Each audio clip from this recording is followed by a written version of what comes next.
hal ini masih akan datang, ini masih akan terjadi, yaitu apa? Penghakiman dan pembalasan yang akan diberikan Tuhan kepada bumi.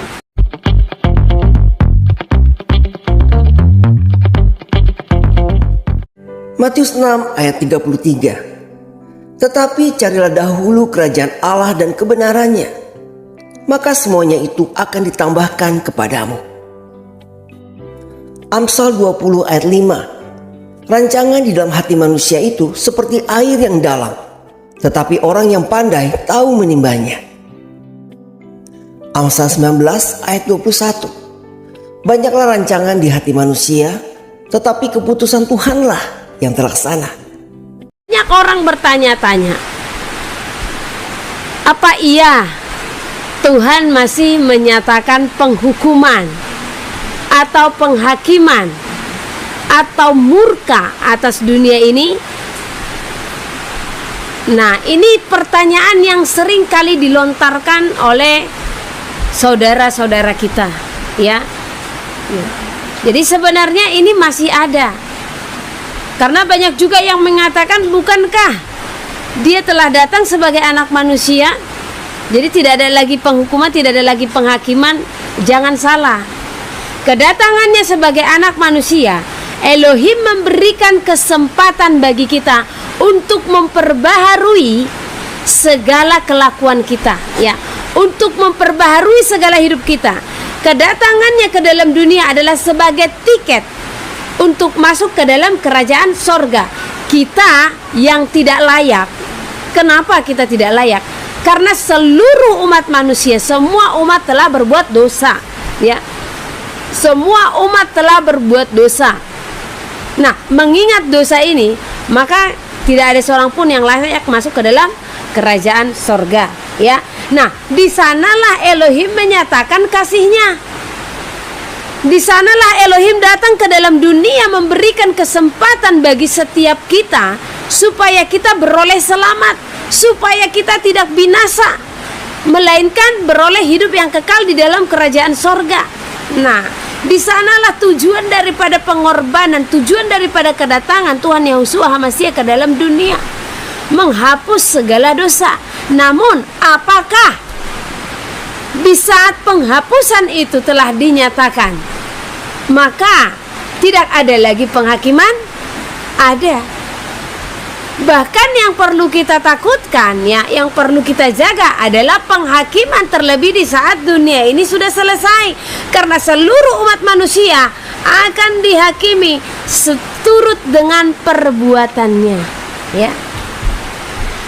Jadi, apakah di bumi ini penghukuman itu masih ada? Masih, ya.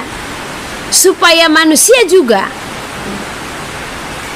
tidak merajalela untuk melakukan kesalahan. Dan sesungguhnya peringatan-peringatan pun Tuhan sudah berikan, seperti yang tertulis dalam Ibrani pasal yang 10 ayat yang ke-26.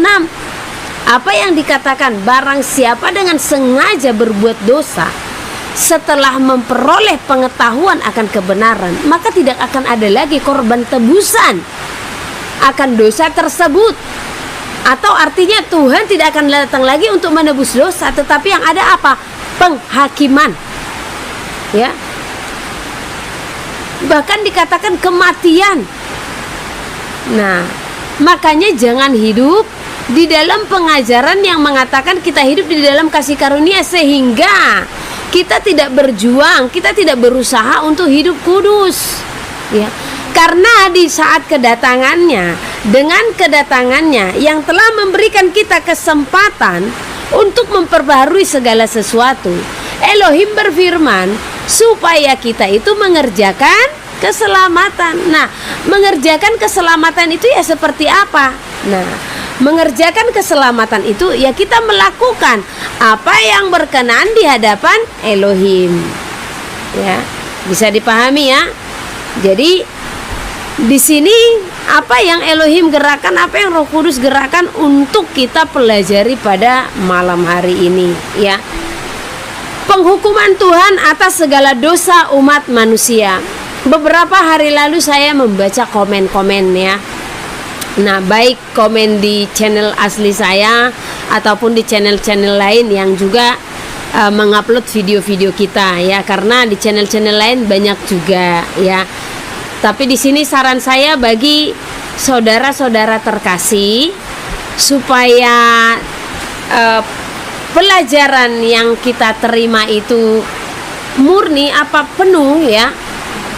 Nah, saran saya ikuti channel asli saya. Channel saya hanya ini ya. Channel tim pelayanan kasih ini atas nama Heni Situmorang. Channel-channel yang lain bahkan saya tidak kenal. Nah, tetapi saya bersyukur juga ya, di mana pemberitaan ini diberitakan. Kalau motivasinya yang lain itu urusan mereka dengan Tuhan.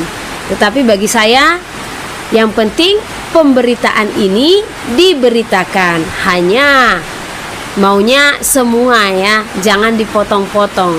Sehingga seperti tadi ya, banyak yang komplain, masakan sih seperti ini, masakan seperti itu ya. Jadi saya katakan, ibu buka YouTube-nya dari mana? Nah, mereka kirim, ada yang dari channel John Pregador, Mana Surgawi. Nah, jadi mereka bilang itu bukannya ibu. Oh bukan, itu bukan saya. Nah, tetapi itu mungkin saudara-saudara kita walau kita tidak kenal wajah ya. Nah, jadi saya katakan tadi, saran saya ikuti channel asli saya dan ikuti semua ya hal-hal yang saya sampaikan di dalam pemberitaan itu supaya tidak salah paham. Karena kadang kan namanya dicuplik-cuplik, nggak keseluruhan kan bisa salah paham. Akhirnya tadi waktu saya kirimkan, saya katakan coba ibu lihat di menit kesekian ya, saya ada jelaskan. Jadi bukan saya tidak menjelaskan, karena Tuhan memang memberikan nubuat, tetapi Tuhan juga memberikan peneguhan. Bukan semata-mata hanya kasih nubuat itu sehingga saudara menjadi merasa takut ya. Nubuat itu sebenarnya adalah peringatan-peringatan yang diberikan Elohim bagi kita supaya kita semakin maju ya, supaya iman kita semakin bertumbuh, supaya hubungan kita kepada Elohim semakin kuat. Jadi kalaupun satu contoh peringatan-peringatan seperti ini nih ya, penghukuman Tuhan atas segala dosa umat manusia. Nah, di balik kata-kata ini nanti ada peneguhan-peneguhan yang Tuhan berikan ya. Tidak mungkin dunia ini tidak akan berlalu. Dunia akan berlalu, dunia akan selesai. Tidak mungkin dunia ini dibiarkan dengan segala kejahatan. Tuhan tidak akan membiarkan. Tuhan akan menyatakan penghakiman ya. Makanya ada di dalam Wahyu tertulis Tuhan, sampai kapan engkau akan menghakimi mereka? Kata jiwa-jiwa orang yang telah terdahulu ya. Nah, jelas mereka katakan, mungkin bisa kita baca dari Wahyu dulu ya. Kita lompat dulu. Wahyu pasal ke-6 kalau tidak salah ya.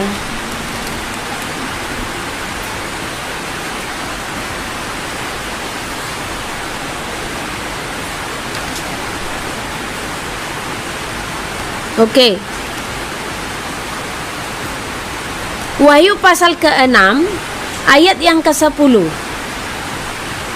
Dan mereka berseru dengan suara nyaring, katanya, berapa lama lagi kah ya penguasa yang kudus dan benar, engkau tidak menghakimi dan tidak membalaskan darah kami kepada mereka yang diam di bumi? Jadi hal ini masih akan datang. Hal ini masih akan terjadi, yaitu apa?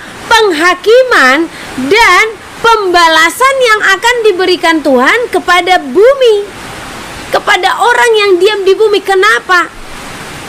Oleh karena pemberontakan mereka di hadapan Tuhan, oleh karena penganiayaan mereka akan umat-umat kudusnya Tuhan. Jadi masih terjadi. Karena tadi ada juga yang mengkomen ya, yang di Wahyu itu tidak akan terjadi. Tuhan tidak akan menyatakan murkanya lagi. Itu di perjanjian lama katanya. Ya, seru sih baca-baca komen ya. Jadi sehingga saya pun itu menjadi topik. Apa yang menjadi pernyataan dan pertanyaan saudara perlu saya jawab supaya apa? Saudara pun berpengetahuan dan berpengertian. Nah, tadi ada yang menyebutkan kalau wahyu itu hanya sebatas penglihatan yang tidak akan terjadi. Lah itu salah. Itu pemahaman dan pengajaran dari mana? Ini Wahyu adalah kitab terakhir yang dimana penggenapannya harus tergenapi. Dan setelah ini tergenapi, selesai. Karena dari Kejadian sampai Wahyu itu adalah rule, ya. Itu adalah satu jenjang yang suatu jenjang, ya, penggenapan daripada hidup kita selama ada di dalam bumi ini. Mulai dari penciptaan, ya, sampai penghukuman. Nah, itu Wahyu masih berjalan ya saudara ya. Jangan dikatakan kalau itu hanya sebatas penglihatan Yohanes, ya. Bahkan ini yang harus kita pelajari. Wahyu ini yang harus benar-benar kita pelajari supaya di hari-hari terakhir kita mengerti apa yang kita hadapi, apa yang ada di hadapan kita, supaya kita bisa bijaksana, supaya kita berpengertian dan memiliki pengenalan, ya, akan apa yang ada di hadapan kita, ya. Oke, ini ada yang bertanya channel Pak Dok Tony. Ya, sebenarnya itu bukan channel saya, ya. Karena saya juga tidak mau memanipulasi dengan membuat wajah-wajah orang lain, tetapi yang muncul wajah saya. Itu kan hanya menarik simpatisan, ya. Nah, karena kita tidak boleh berdusta di hadapan Tuhan sekecil apapun. Jadi channel saya ya ini, ya, atas nama saya Heni Situmorang, ya. Dan video-video saya di sini ya paling saya dengan saudara Immanuel, ya. Nah, jadi siapa tahu nanti ada sesuatu yang mengatasnamakan saya, ya, yang akhirnya ada hubungannya dengan uang atau apa, tidak, ya. Nah, dan WA saya ya hanya ini, ya. WA saya yang tertera di layar. Nah, jadi kalau ada WA selain ini mengatasnamakan saya, bahkan ada kepentingan-kepentingan lain yang dibicarakan, ya, jangan percaya, itu bukan saya, ya. Nah, itu bukan saya, oke? Nomor saya hanya ini. Oke, kita lanjut, ya. Jadi kitab Wahyu ini adalah kitab yang masih harus tergenapi, ya.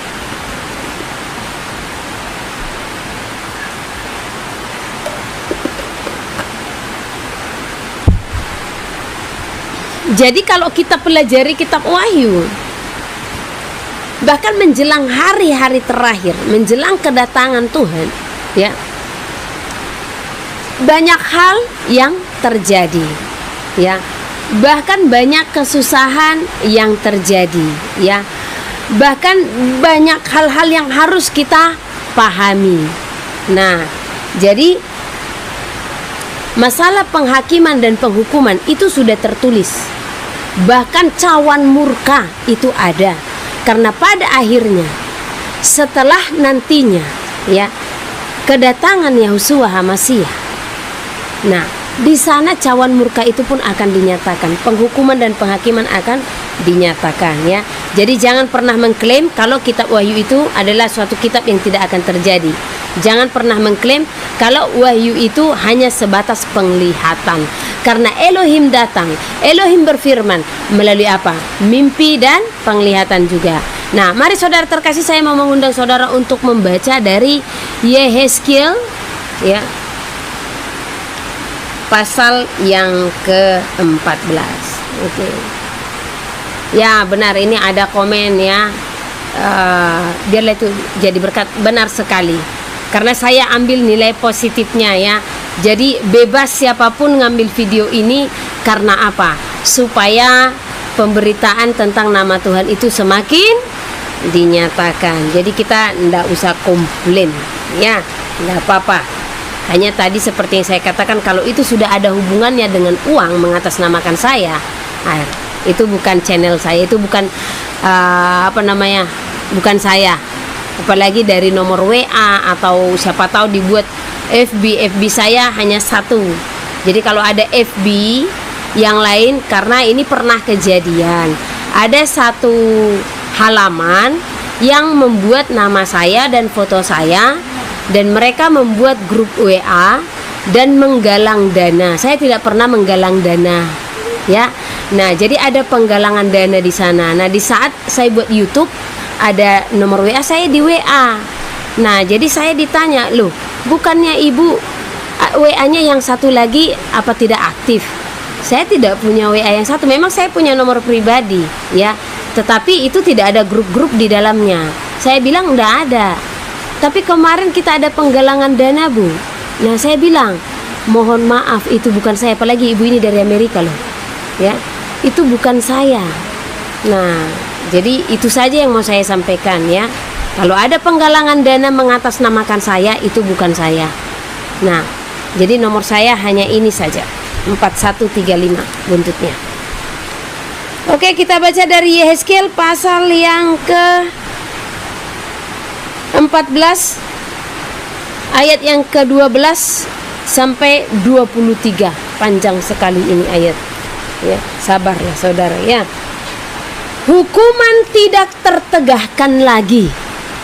Nah, tertegahkan itu seperti apa? Ya.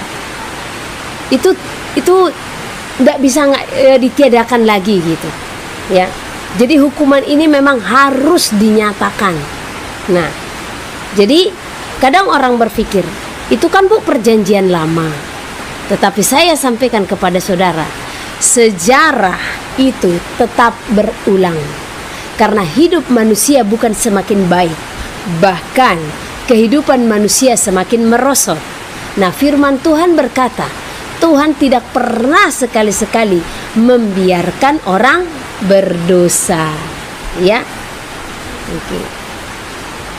Kemudian datanglah firman Tuhan kepadaku, hai anak manusia, kalau sesuatu terjadi, kalau sesuatu negeri berdosa kepadaku dengan berubah setia, dan aku mengancungkan tanganku melawannya dengan memusnahkan persediaan makanannya dan mendatangkan kelaparan atasnya, dan melenyapkan dari negeri itu manusia dan binatang.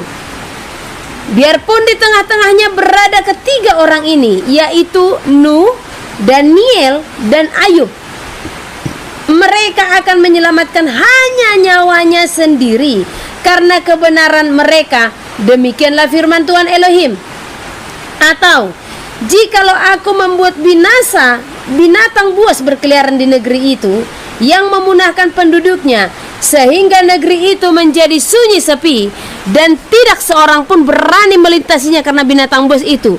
Dan biarpun di tengah-tengahnya berada ketiga orang tadi. Nah, coba diperhatikan ya, tentang ketiga orang itu tadi. Dalam ayat ini ada 4 kali diserukan, ya. Tadi sekali ya.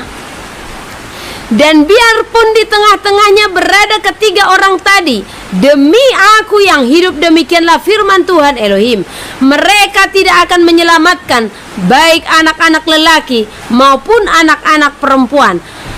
Hanya mereka sendiri akan diselamatkan, tetapi negeri itu akan menjadi sunyi sepi. Atau, jikalau aku membawa pedang atas negeri itu dan aku berfirman, hai pedang, jelajahilah negeri itu, dan aku melenyapkan dari negeri itu manusia dan binatang. Dan biarpun di tengah-tengahnya berada ketiga orang itu, ketiga orang tadi siapa? Ayub, Daniel, dan Nuh. Dan biarpun di tengah-tengahnya berada ketiga orang tadi, demi aku yang hidup, demikianlah firman Tuhan Elohim, mereka tidak akan menyelamatkan baik anak lelaki maupun anak-anak perempuan, tetapi hanya mereka sendiri akan diselamatkan. Atau, jikalau aku mendatangkan sampar atas negeri itu, dan aku mencurahkan amarahku atasnya, sehingga darah mengalir dengan melenyapkan dari negeri itu manusia dan binatang. Dan biarpun Nuh, Daniel, dan Ayub berada di tengah-tengahnya, demi aku yang hidup, demikianlah firman Tuhan Elohim, mereka tidak akan menyelamatkan baik anak laki-laki maupun anak perempuan, melainkan mereka akan menyelamatkan hanya nyawanya sendiri karena kebenaran mereka. Ya, beginilah firman Tuhan Elohim. Jauh lebih dari itu, kalau aku mendatangkan keempat hukuman yang berat-berat, yaitu pedang, kelaparan, binatang buas, dan sampar atas Yerusalem untuk melenyapkan daripadanya manusia dan binatang, tetapi sungguh akan tertinggal di sana orang yang terluput, yang mengiring keluar anak-anak lelaki dan perempuan. Lihat, mereka akan datang kepadamu dan kamu akan melihat tingkah laku mereka, dan kamu akan merasa terhibur tentang malapetaka yang kudatangkan atas Yerusalem. Ya, tentang segala-galanya yang kudatangkan atasnya. Mereka akan menghibur kamu kalau kamu melihat tingkah lakunya, dan kamu akan mengetahui bahwa bukan tanpa alasan kuperbuat segala sesuatu yang kuperbuat atas Yerusalem. Demikianlah firman Tuhan Elohim. Ya. Jadi di sini jelas Elohim menyatakan kemurkaannya. Jelas mengatakan penghakiman yang akan dinyatakan atas Yerusalem. Ya. Kenapa tadi dikatakan sekalipun di tengah-tengahnya berada ketiga orang tadi, yaitu Ayub, nah, Daniel dan Nuh, ya. Apa arti daripada nama-nama tersebut? Tuhan sampaikan kepada kita, ya, supaya kita memahami. Nah, kadang di bumi saat ini banyak orang yang mengandalkan manusia, ya. Nah, banyak orang yang mengandalkan abdi Tuhan, ya, dan bahkan bersandar kepada mereka. Jadi mereka merasa di zona nyaman dengan adanya abdi yang masih Tuhan pakai, ya. Nah, tetapi di sini di saat penghukuman hendak dinyatakan atau penghakiman hendak dinyatakan, apa yang Elohim katakan, ya? Bahkan biarpun di tengah-tengahnya berada ketiga orang tadi, ya. Demi aku yang hidup, demikianlah firman Tuhan, mereka tidak akan menyelamatkan baik anak-anak lelaki maupun anak-anak perempuan. Mereka hanya menyelamatkan diri mereka sendiri. Oleh karena apa? Oleh karena kebenaran mereka. Nah, waktu saya berdoa, saya tanya, Tuhan, apa arti daripada ketiga abdimu yang ada di sana, ketiga hambamu yang ada di sana, ya? Nah, Tuhan katakan kalau Nuh itu melambangkan umat yang tunduk akan firman Tuhan, ya. Ayub melambangkan umat yang tulus, dan Daniel melambangkan umat yang penuh pengertian. Nah, kalau sekalipun ada orang-orang seperti ini di sekelilingmu, jangan pernah engkau merasa di zona nyaman, karena segala sesuatu tergantung kepada diri kita sendiri, kembali kepada diri kita sendiri. Bahkan sekalipun ada nabi Tuhan yang ada di hadapan kita, apakah itu sudah menjadi jaminan kita untuk diselamatkan? Karena tugas mereka tugas orang-orang yang karib dengan Tuhan ini, mereka ini sahabat-sahabat Tuhan. Mereka ini adalah orang-orang yang karib dengan Tuhan. Tugas mereka hanyalah menyampaikan segala kebenaran, ya. Bukannya jadi menggandeng saudara untuk masuk surga, tetapi menuntun saudara dan saya supaya kita masuk surga. Jadi kalaupun ada nabi di tengah-tengah kita, bukan berarti itu sudah menjamin kita untuk masuk surga, ya.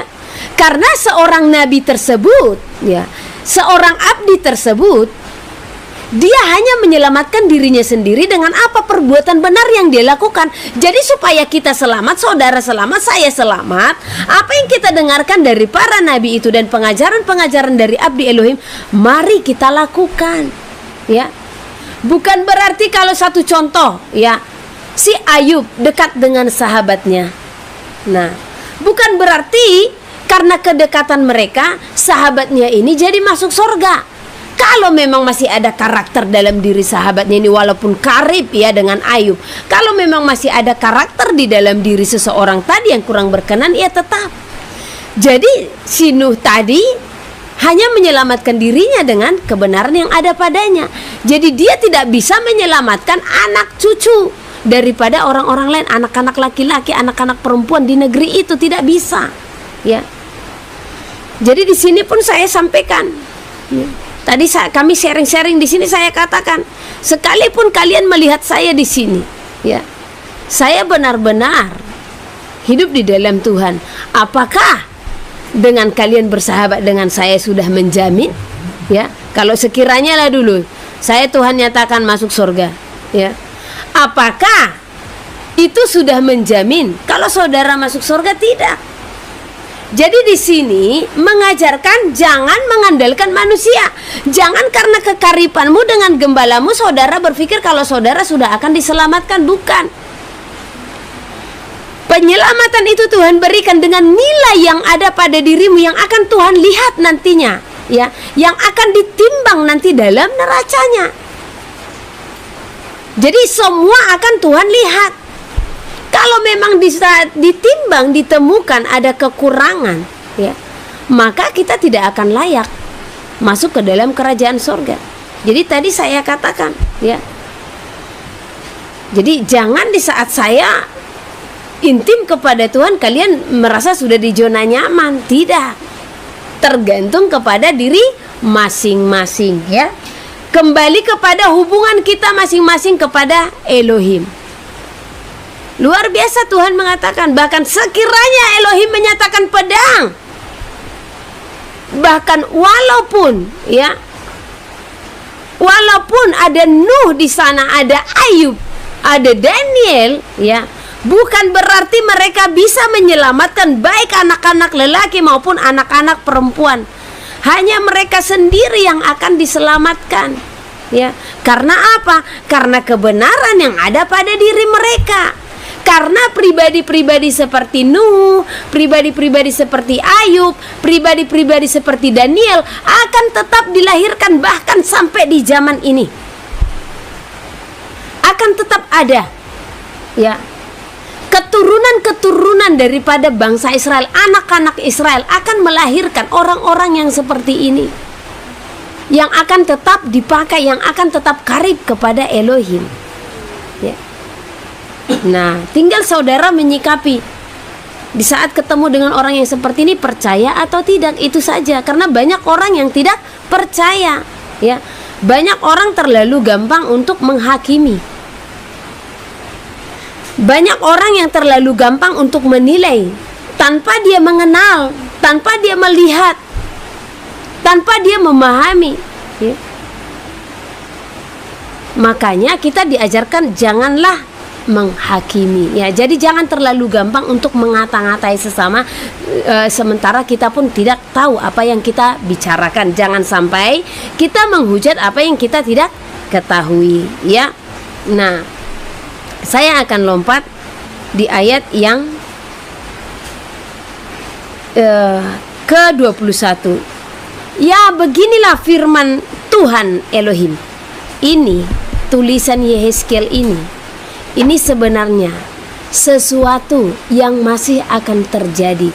Itulah kalau saudara sudah mengenal, ya, sudah memahami tentang tulisan-tulisan yang tertulis di dalam kitab suci. Jadi sejarah akan berulang, ya. Kejadian-kejadian ini akan berulang. Hanya mungkin, ya, di zaman dahulu belum ada helikopter, belum ada pesawat, ya. Di zaman ini sudah ada pesawat, ya. Seperti perbudakan. Perbudakan itu masih terjadi loh, ya.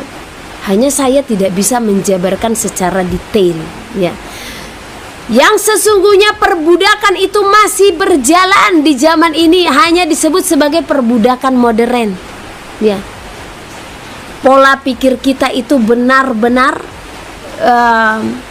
dirubah, ya. Cara berpikir kita itu dicemari, diracuni, ya. Disugesti dengan segala sesuatu, ya. Sadar nggak saudara tentang perbudakan modern, ya. Saya pernah melihat satu ilustrasi. Di dalam ilustrasi itu, ya, Raja Firaun dia duduk dengan bajunya, dan budak-budak itu datang menghadap kepadanya memberikan segala sesuatu. Nah, jadi dibuat gambar modernnya. Nah, modernnya apa? Ada seorang direktur atau pimpinan perusahaan. Jadi staf-stafnya ini yang menjadi budak baginya. Jadi perbudakan modern itu di saat apa? Kita tidak bisa leluasa untuk mengerjakan apa yang kita kerjakan seturut dengan talenta yang Tuhan berikan, ya. Jadi stagnan di situ aja. Manusia dibuat sekolah, ya kan. Nanti sudah S1 gajinya hanya berapa. Padahal untuk mengambil S1 habis berapa? Padahal coba kalau manusia berjalan seturut dengan talenta masing-masing, apa enggak luar biasa? Ya, luar biasa. Nah, padahal untuk pencapaian kenaikan jabatan pun harus nunggu lama, belum lagi harus kasih uang ya. Tanpa disadari ini perbudakan modern loh. Ya. Makanya kerjakan segala sesuatu seturut dengan apa yang Tuhan telah nyatakan ya dalam kehidupan saudara, karena setiap manusia memiliki talenta yang berbeda-beda yang patut untuk dikembangkan ya. Jadi harus dipahami sampai sejauh itu. Nah, jadi kalau kita sudah mengerti tentang itu semua, baru kita akan semakin sukacita dan kita akan semakin terbelalak. Oh, ternyata seperti ini. Oh, ternyata seperti itu. Nah, makanya saya selalu anjurkan kepada saudara datang ke sini. Biar semua saya jelaskan, karena kalau dari sini saya menyampaikannya kena spam saya itu. Ya. Tapi kalau saudara bayar harga 1 hari saja datang ke tempat ini saya buka hati loh, seturut dengan apa yang Tuhan taruhkan. Tadinya saya tidak mau orang berdatangan ya, tetapi ini silahkan datang untuk belajar. Tetapi memang bukan hal gampang juga, karena beberapa itu saya harus tanya jawab, karena kita tidak tahu siapa-siapa saja. Roh Kudus pasti akan taruhkan di hati ini siapa yang layak, siapa yang pantas ya. Nah, jadi tidak sembarangan juga. Jangan pula datang ke sini hanya untuk mengacau ya. Nah, tetapi biarlah datang ke sini semata-mata hanya untuk mengenal, mengetahui pemberitaan supaya berjaga-jaga. Oke, kita kembali kepada kemurkaan yang akan dinyatakan ya. Jauh lebih dari itu, kalau aku mendatangkan 4 hukuman yang berat-berat kata Tuhan, yaitu pedang, kelaparan, binatang buas dan sampar atas Yerusalem untuk melenyapkan daripadanya manusia dan binatang. Saya akan coba baca dari terjemahan lama. Saya selalu anjurkan saudara untuk membaca beberapa terjemahan ya. Yehezkiel pasal yang ke-14 ayat yang ke-21. Ini terjemahan lama, ini ada terjemahan baru, ada juga ILT ya. Tetapi demikianlah firman Tuhan Hua, apabila aku menyuruhkan ke dalam Yerusalem 4 bala penghukuman yang sangat ini, yaitu pedang dan lapar dan binatang buas dan bala sampar, hendak membinasakan di dalamnya baik manusia baik binatang. Nah, pernah enggak saudara membaca kalau ini ada tertulis di Wahyu? Kalau saudara hubungkan semuanya, maka saudara akan memahami ya. Mari kita baca di Wahyu materai keempat, apa-apa saja yang akan datang menimpa bumi. Kita baca Wahyu pasal ke-8 ke-6 ya. Wahyu pasal ke-6 ayat ke-8. Ini Wahyu, tulisan daripada Yohanes di Pulau Patmos ya. Dan aku melihat sesungguhnya ada seekor kuda hijau kuning, dan orang yang menungganginya bernama Maut, dan kerajaan maut mengikutinya. Dan kepada mereka diberikan kuasa atas 1/4 dari bumi untuk membunuh dengan pedang, dengan kelaparan dan sampar, dan dengan binatang-binatang buas yang di bumi.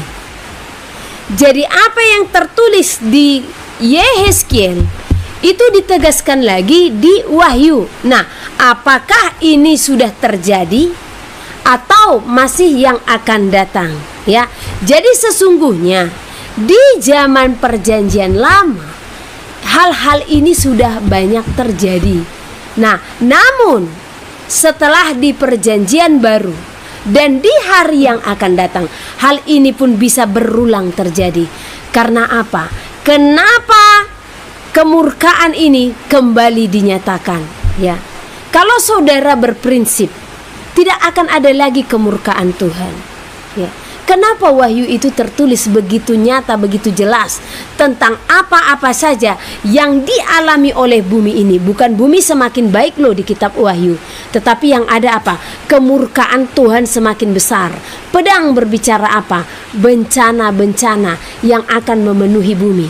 Ya, saya tidak heran kalau makin banyak bencana yang akan terjadi, mau itu gempa bumi, tanah longsor, banjir, tsunami, segala macam, gunung berapi. Nah, ini adalah pedang-pedang yang dinyatakan. Kalau saudara berpikir kejam sekali Tuhan menyatakan itu, nah, pantaskah kita menyatakan seperti itu? Bukankah Dia punya kuasa akan segala hal? Ya, kita tidak pantas mengatakan seperti hal itu. Karena apa? Apakah Tuhan diam dengan segala pelanggaran di bumi? Sudahkah kita menyenangkan hati Tuhan? Akankah Tuhan berdiam dengan segala pelanggaran-pelanggaran? Nah, itu. Jadi di saat pertanyaan saudara seperti hal yang saya sebutkan tadi, ya, apakah Tuhan masih menyatakan murkanya? Ya, maka saya akan kembali bertanya, apakah sudah berkenan yang kita lakukan di hadapan Tuhan? Apakah kita sudah tunduk akan segala firman Tuhan? Apakah kita sudah menyenangkan hati Tuhan? Atau sebaliknya, kita lupa akan pencipta kita. Bahkan sebaliknya, kita memberontak di hadapan Tuhan. Kita mengabaikan Tuhan, tidak peduli akan Tuhan, tidak peduli akan penyalipannya. Nah, di saat tidak ada kepedulian kita akan segala apa yang Tuhan nyatakan, akan segala firman-Nya, apakah Dia akan berdiam? Apakah di saat Sodom Gomora memenuhi bumi, Tuhan akan berdiam? Saya ingat 2016, Elohim berfirman kepada saya, anakku, kemurkaanku akan kunyatakan di saat Sodom Gomora telah memenuhi bumi. Itu 2016, ya. Dan saya mengikuti perkembangan zaman. Saya mengikuti segala sesuatu yang terjadi. Ternyata apa, saudara? Ya. Semenjak tahun 2016 dan sampai tahun 2024, ya, Sodom Gomora semakin memenuhi bumi. Lihat bagaimana beberapa negara sekarang yang sudah mensahkan, ya, LGBT. Bukan Tuhan tidak mengasihi mereka, Tuhan mengasihi mereka, tetapi mereka lah yang tidak mengasihi diri mereka dengan membiarkan mereka hidup di dalam dosa yang mengundang kemurkaan Tuhan. Apakah Elohim masih berdiam dengan dunia yang seperti ini? Yang ada dunia ini akan digulung. Kemurkaan demi kemurkaan akan dinyatakan, penghukuman akan dinyatakan, pedang sampar kelaparan, binatang buas akan dinyatakan. Dan ini masih akan kita lihat di hadapan kita. Ini adalah sesuatu yang bahkan akan terjadi, bukan hanya sesuatu yang sudah berlalu. Apa yang dituliskan oleh Yehezkiel ini juga akan terjadi di akhir zaman menjelang masa yang akhir. Ini akan terjadi karena di Wahyu dikatakan, ya. Jadi siapa yang mengizinkan ini semua terjadi? Elohim berfirman di sini, beginilah firman Tuhan, jauh lebih dari itu. Aku mendatangkan keempat hukuman yang berat-berat. Jadi Elohim mendatangkan, ya, hukuman yang berat-berat atas bumi, yaitu sampar kelaparan, binatang buas, apalagi satu lagi, pedang. Ini akan terjadi, keempat hal ini akan terjadi karena di kitab Wahyu juga dicatatkan di materai keempat. Karena materai yang kelima, di sini penganiayaan orang-orang kudus. Jadi bersiap-siap, saudara, jangan menganggap dunia ini aman-aman saja, biasa-biasa saja. Jangan saudara menghitung tentang masa 3,5 masa yang dikatakan dengan perhitungan waktu manusia. Kita tidak tahu makna sepenuhnya. Tetapi bagi orang yang telah berpengertian dan yang berpadanan dengan Elohim, pasti mengetahui apa arti 3,5 masa yang dikatakan itu, ya. Jadi ini sesuatu yang akan kita hadapi. Dan saya percaya, bukan saya suka hal itu terjadi, saya tidak senang hal itu terjadi, tapi ini telah dinubuatkan. Nubuatan itu bisakah tidak terjadi? Bisa sesungguhnya, jikalau apa? Manusia itu bertekuk lutut dan bertobat. Nah, perkaranya, apakah semakin kita temukan pertobatan atau bahkan pemberontakan yang semakin terjadi? Survei membuktikan semakin pemberontakan terjadi di muka bumi. Apa Elohim akan diam? Apakah pedang sampar kelaparan ini tidak akan terjadi? Akan terjadi. Bahkan kalau saudara mempelajari, ya, penguasa-penguasa bumi bisa disebut sebagai binatang buas, ya, yang hendak menerkam seluruh umat manusia. Ini akan muncul. Di saat mereka akan muncul, ya, mereka merancangkan kelaparan-kelaparan itu. Karena bagi mereka, mereka hendak menguasai bumi. Jadi mereka merancangkan kelaparan itu untuk apa? Depopulasi, pengurangan jumlah manusia, supaya dunia ini tidak hancur. Tujuan mereka menyelamatkan dunia, padahal sesungguhnya menentang Tuhan, menentang Elohim. Karena segala sesuatunya Tuhan telah nyatakan, ya. Dunia ini Tuhan yang menciptakan. Tetapi di dalam firman dikatakan kalau dunia ini pun akan digulung, akan selesai. Karena dunia ini bukan diciptakan untuk selama-lamanya. Tetapi tempat kita menompang untuk sementara waktu. Hanya untuk apa? Untuk diuji kelayakannya. Makanya selagi masih kita menompang di dalam dunia, milikilah rasa takut. Takut kepada siapa? Takut kepada Elohim.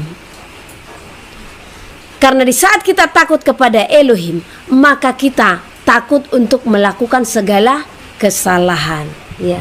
Maka kita akan takut untuk melakukan segala dosa, ya.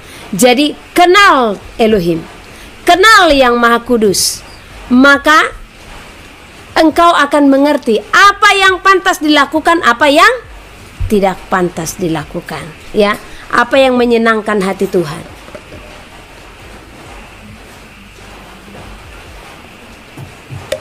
Kita lanjut. Jadi apa-apa saja yang menyebabkan kemurkaan daripada Elohim itu? Tadi saya telah sebutkan salah satunya adalah Sodom Gomora.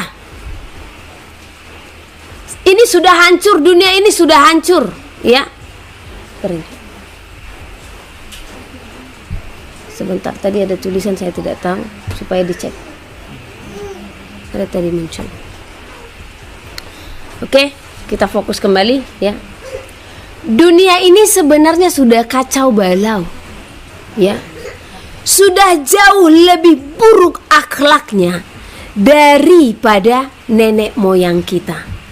Padahal nenek moyang kita telah mendukakan hati Tuhan, tetapi kita terlebih, kita telah mendukakan hati Tuhan. Dengan apa, ya? 2 hari lalu saya melihat seorang yang menikah, dan dia menikah dengan apa? Dengan anjing piaraannya, ya. Nah, ada lagi, dia menikah dengan apa? Dengan boneka anime, ya. Jadi dia gendong bonekanya, seorang lelaki, jadi perempuannya boneka. Dan itu paling mirisnya, ya, diberkati. Dan ada lagi yang paling miris lagi, ya, menikahkan antara binatang piaraan dengan binatang piaraan, dengan acara-acara, dengan segala kemegahan, kemewahan, ya. Namun yang lebih parah lagi apa? Ya, di saat menikahkan yang sesama sejenis, inilah Sodom Gomora yang lebih mendurhaka di hadapan Tuhan, ya. Laki-laki dengan laki-laki, ya. Beberapa waktu lalu, ya. Oke, tolong tentram, ada suara saya dengar. Siapa itu?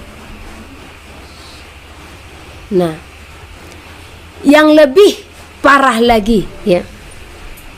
Beberapa hari lalu saya melihat video seorang pendeta, pastor, ya. Dia menikah dengan seorang lelaki dan masih diaktifkan dalam gereja tersebut. Apa ini? Bukankah ini kegilaan yang sedang terjadi? Bukankah ini pendurhakaan yang sedang terjadi? Bukankah ini pemberontakan yang sedang terjadi? Masihkah kita mengatakan Tuhan tidak akan menyatakan murkanya? Masihkah kita mengatakan Tuhan itu kan baik? Mengapa saudara hanya mengingat kebaikan Tuhan? Saudara lupa kalau dia adalah Tuhan yang penuh murka. Dia adalah Tuhan yang cemburu. Dia adalah Tuhan yang murka. Dan dia adalah Tuhan yang adil, yang tidak pernah sekali-kali membiarkan orang berdosa. Masakan seorang pastor dia menikah dengan seorang lelaki, ya. Dan seorang pendeta juga menikahkan perempuan ke perempuan. Apa ini? Di gereja loh. Apa ini? Bukankah ini penghinaan di hadapan Tuhan? Masihkah Tuhan akan membiarkan hal ini terjadi di bumi? Tidak. Tuhan tidak akan membiarkan, dan saya yakin dan percaya ini segera akan diselesaikan. Dunia ini tidak akan berlama-lama lagi mendukakan hati Tuhan. Cukup, sudah cukup. Sudah cukup dunia ini melukai hati Tuhan, ya. Sudah cukup dunia ini mendurhaka di hadapan Tuhan. Sudah cukup dunia ini menghina Tuhan, karena semua itu hanya menghina kemuliaannya. Karena kita umat ciptaan Tuhan adalah makhluk mulia di hadapannya. Tetapi apa yang dilakukan oleh umat manusia, ya, manusia mendurhaka dan manusia menikmati segala dosa, enjoy di dalamnya, ya. Dan undang-undang di setiap negara semakin parah. Aborsi pun dilegalkan. Coba, apa ini? Ya, ini Indonesia. Ya. Kita doakan supaya tidak menerima hal itu. Apa tidak mengajari manusia ini untuk bebas melakukan zina? Apa tidak membebaskan manusia untuk mendurhaka di hadapan Tuhan? Ya, sudah parah. Apakah mata jasmani kita ini tidak dapat melihat semua ini? Masihkah Tuhan akan berdiam dengan semuanya ini? Tidak. Tuhan tidak akan berdiam. Dan dia akan menyatakan pedangnya atas bumi ini sebagai peringatan, ya, akan seluruh bumi jikalau dia sungguh ada dan melihat bumi ini. Beginilah firman Tuhan, penebusmu yang maha kudus, Allah Israel. Akulah Tuhan, Allahmu, yang mengajar engkau tentang apa yang memberi faedah, yang menuntun engkau di jalan yang harus kau tempuh. Maka Yesus berkata pula kepada orang banyak, katanya, Akulah terang dunia, barang siapa mengikut aku, ia tidak akan berjalan dalam kegelapan, melainkan ia akan mempunyai terang hidup. Kata Yesus kepadanya, Akulah jalan dan kebenaran dan hidup. Tidak ada seorang pun yang datang kepada Bapa kalau tidak melalui aku. Tuhan Yesus memberkati.